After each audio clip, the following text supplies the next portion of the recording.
इयम् आकाशवाणी। सम्प्रति वार्ताः श्रूयन्ताम्। प्रवाचिका वन्दना।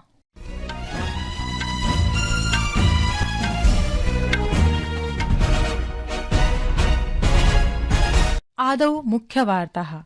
प्रधानमन्त्री नरेन्द्र मोदी अद्य नवदिल्ल्यां तमिलभाषीय कवेः सुब्रह्मण्य भारती इत्येतस्य सम्पूर्णकार्यसङ्ग्रहस्य विमोचनं कृतवान्। प्रोदीरितवान् यत् समृद्ध भारतस्य प्रत्येकजनस्य च सशक्तीकरणाय सुब्रह्मण्य भारती वर्यस्य दृष्टिः सर्वान् प्रेरयति।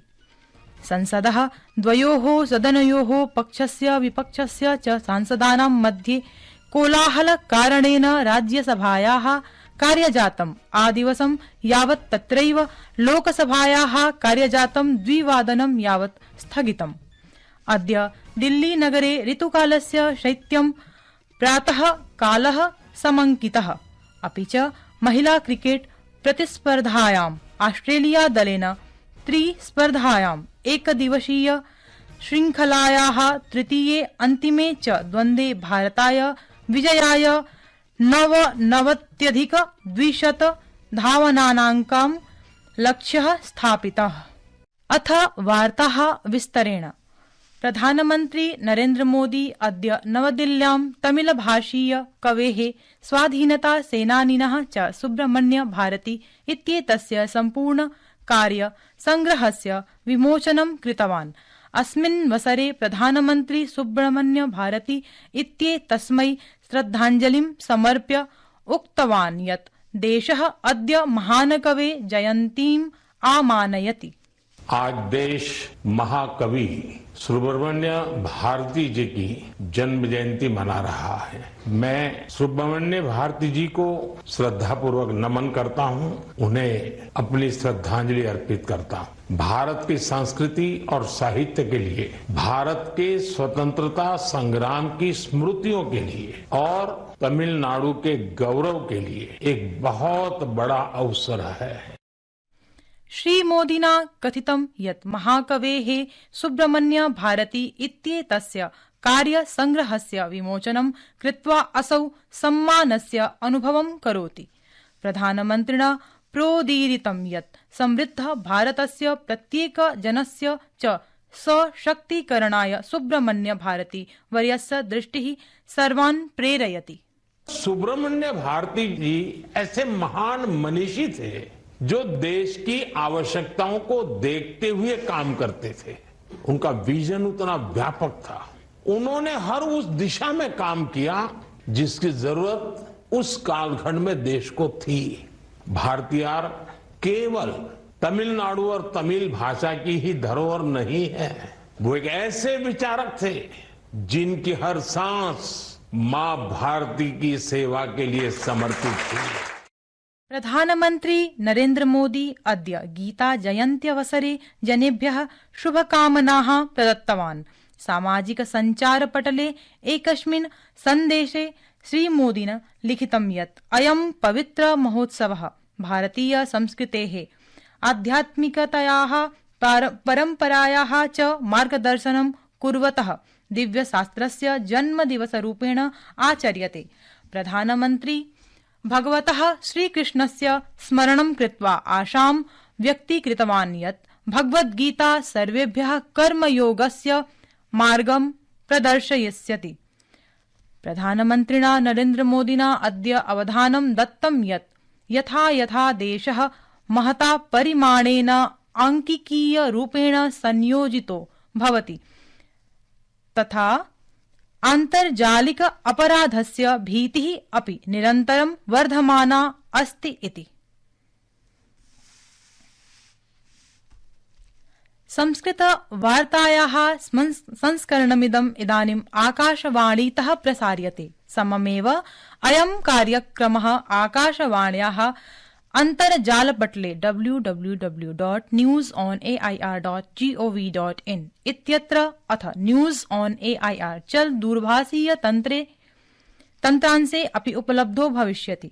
संसदः द्वयोः सदनयोः पक्षस्य विपक्षस्य च सांसदानां मध्ये कोलाहलकारणेन राज्यसभायाः कार्यजातम् आदिवसं यावत् तत्रैव लोकसभायाः कार्यजातं 2 यावत् स्थगितम्। प्रथम स्थगनानन्तरं राज्यसभायाः कार्यजातं यदा मध्याह्ने 12 पुनः प्रारब्धं तदा सदनस्य नेता केन्द्रीयमन्त्री च जगत् प्रकाश नड्डाः अमेरिका देशस्य जॉर्ज सोरोस फाउण्डेशन इत्यनेन सह कांग्रेस नेतॄणां कथित सम्बन्धस्य विषये सदने चर्चां याचितवान्। इतः प्राक् यदा अद्य प्रातः सदनस्य कार्यजातं प्रारब्धं तदा अध्यक्षः जगदीप धनखडः विपक्षैः सांसदैः विभिन्न प्रकरणेषु प्रदत्त स्थगन प्रस्तावाः निराकृताः। संसदीय कार्यमन्त्री किरेन रिजिजू राज्यसभायाः अध्यक्षं विरुध्य अविश्वासं प्रस्तावम् आलक्ष्य विपक्षस्य निन्दां कृतवान्। भारतीय लोकतंत्र में 72 साल बाद एक ऐसा किसान का बेटा उपराष्ट्रपति के पद में पहुंच करके इस देश को सेवा करने का काम किया है। इस राज्यसभा सदन का सभापति के रूप में पूरा देश देख रहा है। वित्तमन्त्री निर्मला सीतारमण अद्य बलं प्रदत्तवती यत् वैश्विक शान्ति पुनः स्थापयितुं विश्वस्य प्रशासनैः उद्योगैः च मिलित्वा कार्यं कुर्युः।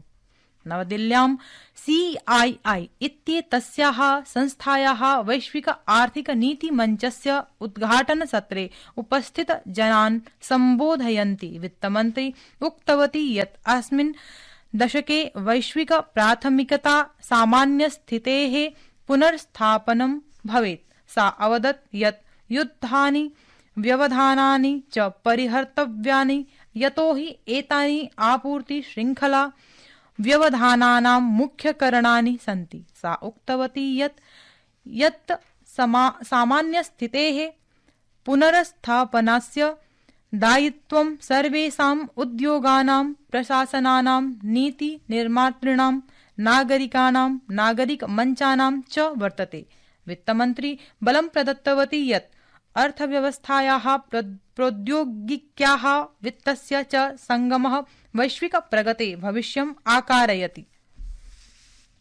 बांग्लादेशे अस्मिन् वर्षे अगस्त मासस्य 5 दिनाङ्कात् आरभ्य अक्टूबर मासस्य 22 दिनाङ्कं यावत् अल्पसंख्यकानां सम्बद्धानि आहत्य 88 प्रकरणानि पञ्जीकृतानि। ह्यः ढाकानगरे वार्ताहरान् संसूचयन् मुख्य परामर्श ददातु प्रचार माध्यम सम्बद्ध सचिवः शफीकुल आलमः उक्तवान् यत् एतेषु प्रकरणेषु 70 जनाः विष्टब्धाः। सुनामगंज, नरसिंगणी, चट्टग्राम, ढाका इत्येतेषु स्थलेषु अल्पसंख्यकेषु सद्यः एव भवितानाम् आक्रमणानां चर्चां कृत्वा तेनोक्तं यत् यदि एतेषु स्थलेषु नूतनघटनाः भवन्ति चेत् गृहीतानां प्रकरणानां च संख्या वर्धितुं शक्यते। अद्य दिल्लीनगरे ऋतुकालस्य शैत्यं प्रातःकाल समङ्कितः, यत्र राष्ट्रिय राजधान्याः सफदरजंग स्थानके तापमानं 4.9 डिग्री सेल्सियस् मित यावत् अभिलिखितम्। राष्ट्रपतिः द्रौपदी मुर्मुः अद्य नवदिल्ल्यां विज्ञान भवने अस्य वर्षस्य राष्ट्रिय पंचायतन पुरस्कार प्रदत्तवती। अनेन पुरस्कारेण मूलस्तरे समावेशि सतत विकासम् अग्रे वर्धयितुं पंचायती राज इति संस्थानां प्रयासेभ्यः मान्यता प्रदत्ता। महिला क्रिकेट प्रतिस्पर्धायाम् ऑस्ट्रेलिया दलेन त्रिस्पर्धायाम् एकदिवसीय श्रृंखलायाः तृतीये अन्तिमे च द्वन्द्वे भारताय विजयाय 99,200 धावनाङ्कानां लक्ष्य स्थापितः इति वार्ताः।